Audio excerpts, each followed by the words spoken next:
All right, now if you're anything like me, you can get pretty carried away in Photoshop when you're editing your pictures, so much so that when you have finished, it's hard to remember exactly what you did because some things you did, you maybe deleted, then you did something else, and so on and so on.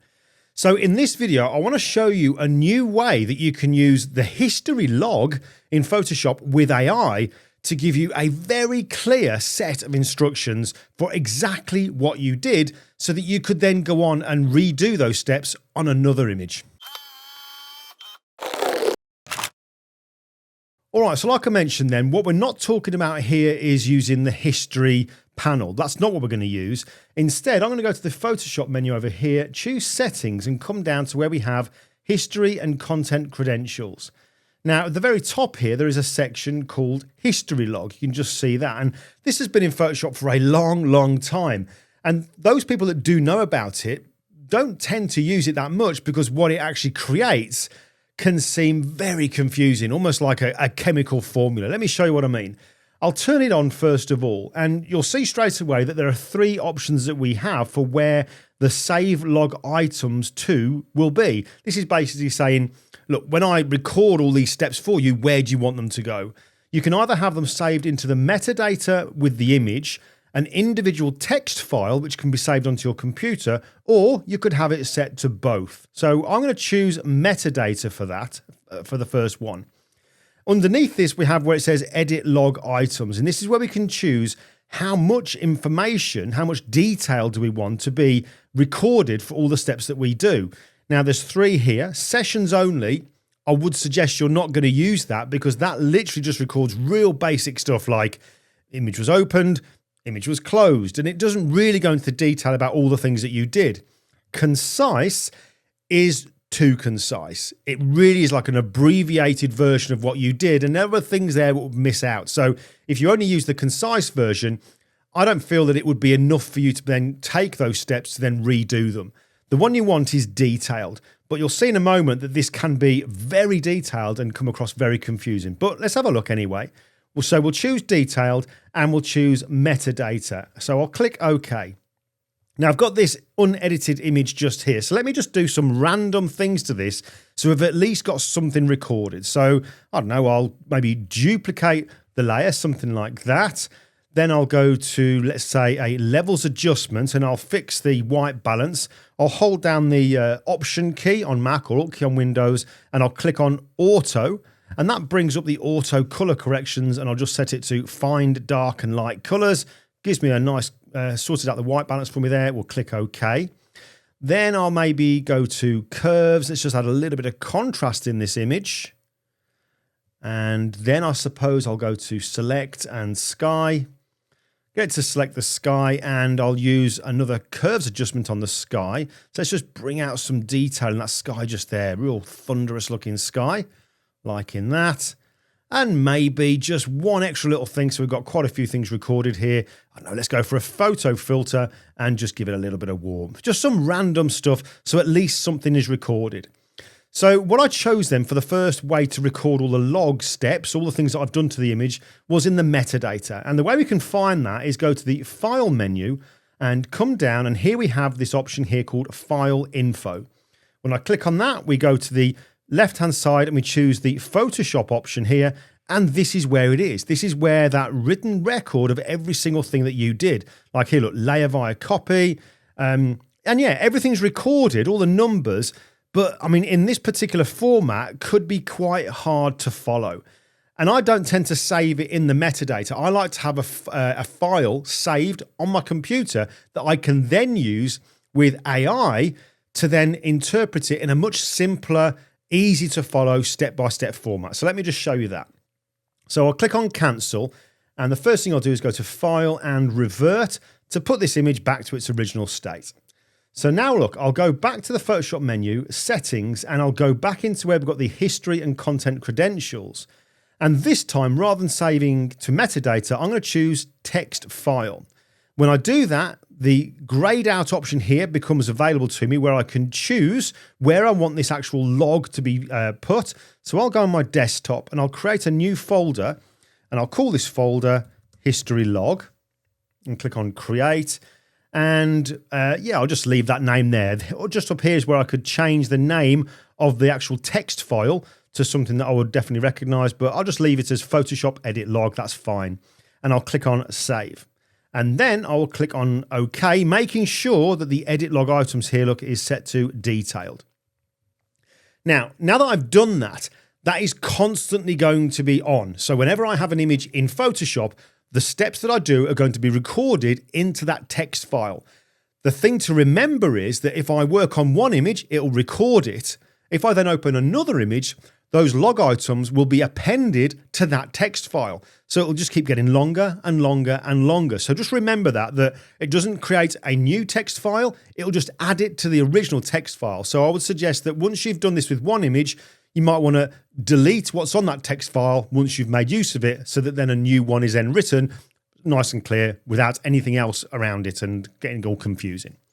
But let's now do some steps on this, and I'll show you then how we can interpret this or make the actual log items a lot clearer. So I'll do the same kind of thing. Look, we'll duplicate that layer, and then I'll go to the levels and I'll hold down that Option key on Mac, Alt key on Windows to click on Auto, and then bring up the Auto color correction options. I'll choose Find Dark and Light Colors. Nice white balance there has been sorted out, and click OK. Then what did I do? I then went to the curves and just added a little bit of contrast in this image there, just adding a bit of an S curve. And then I'll go to the select menu, choose sky. Makes a good selection of the sky just there. And I'll go back into the curves and just bring out some of that detail in that sky there, those really decent clouds, quite thunderous looking clouds, liking that. And then the last thing I did, not necessarily the right thing to do, but it just adds some steps to show you what we're doing here. Add a little bit of a photo filter in there. All right, so now that we've got these steps done, let me just show you on my desktop. Here you can see that folder I created called History Log. And if I open that up, here is that text file. And look, if I open that up, there are those steps all been recorded for me. And as you can see, look, yes, they're all recorded, but maybe not the simplest format to be able to understand. But now we can make use of this in a totally different way, thankfully, because of AI. So I think this is a great way that we can use AI in a really, really helpful way when it comes to recording stuff for us. So let me just jump over to my AI platform of choice at the moment. So this is Gemini. I'm using Gemini 3. You could do exactly the same thing with any other large language model like Claude or ChatGPT or Perplexity, whatever you want to use, but I'm just choosing to use Gemini for this. And I've already put in the prompt that I'm going to use. And this prompt says, take a look at this history log from Photoshop and rewrite it in a simple, clear, step-by-step format, clearly stating what adjustments, filters, and steps were done, including amounts, so that I can then easily repeat the edit settings. Do not include any steps I decided not to use and that did not contribute to the final edit. And that's a really important final sentence to put in there, because if you know, like all of us, I guess, that when we are editing our images, we'll do something and think, well, that doesn't work. So you'll delete it and then go a different route. You don't really want all of that stuff included in the summary of what you did to the image.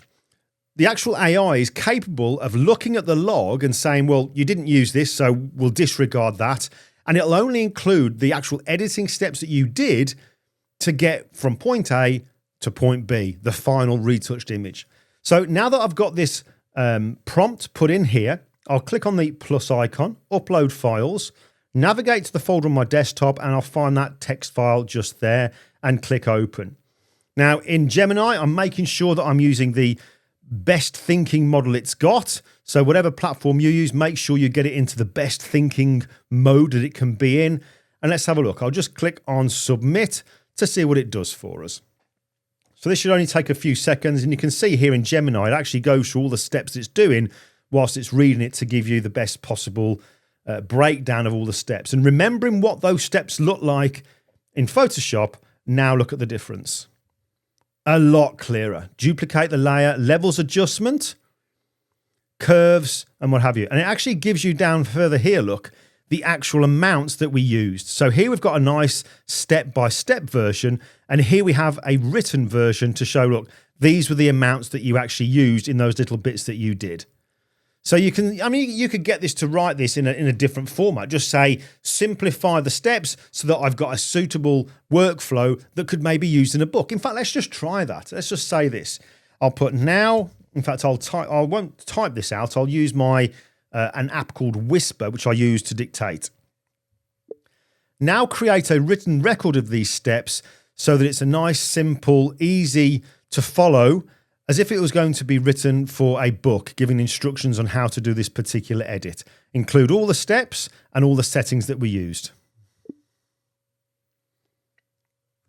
So that's that in there. We'll click on submit and let's see what this gives us. There you go. Look at that. Duplicate the base layer, initial tone balancing.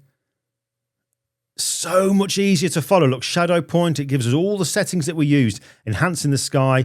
So it really does make use of, the technology here to simplify those seemingly confusing looking instructions that we had from Photoshop. And just to remind you again, let's just go back to that text file so you can see how they looked. I mean, you go from that there to then go back to here, and this is what you have. Nicely laid out, even giving you headings for what each of those sections were. Now, that there I think is amazing. That could just be, you could keep that and you could then save that for then future reference if you wanted to do a similar kind of edit. But something else you could do is this, and this is, I'm going to use Gemini for this. And let's just see if this will do for me. See what it'll do. Now create me an eye-catching infographic showing all of these retouching steps that I did to the image. Create it in 16:9 aspect ratio. So this is something that we were able to do now in Gemini 3 using the Nano Banana Pro model, these infographics. Let's just see if it's able to create this for us. So got that there. I'll make sure that we've got the create images turned on and I'll click on submit. And let's just see what it creates. Again, we get the actual processing steps here, what it's actually thinking of doing. And who knows, this might be something that we can then keep. Now, what you could also do with this, depending on how this turns out, is if you wanted to keep like an ongoing record of how you edited a certain image, what you could also do with this is actually add the before image and the after image and tell it to include those two images in the infographic. So then when you look at it and see the step-by-step, you'll know what image it was referring to. But here you go, look, here you go. Here's what we've got. Retouching workflow, step-by-step guide. Duplicate the layer. Amazing. Absolutely fantastic. So it's definitely something to play with. It's a huge improvement to what we've had up until now. And I just think a really cool way that we can use AI to help to educate and to sort of progress with what we're doing here. I always used to keep notes on what I did, but the problem was then I was trying to remember what notes what image those notes referred to. So I hope this has given you something to think about. Give it a go. Let me know in the comments how you get on with it. Maybe kind of finesse the prompt to see so you can get the actual results back exactly how you want, and have a play with creating those infographics as well. If you're not subscribing to Gemini 3, you do have a free use of it. So I think you can get maybe 3 or 5 generations of that per day. So it's always worth giving it a go. So hope that's useful. I'll see you in the next video.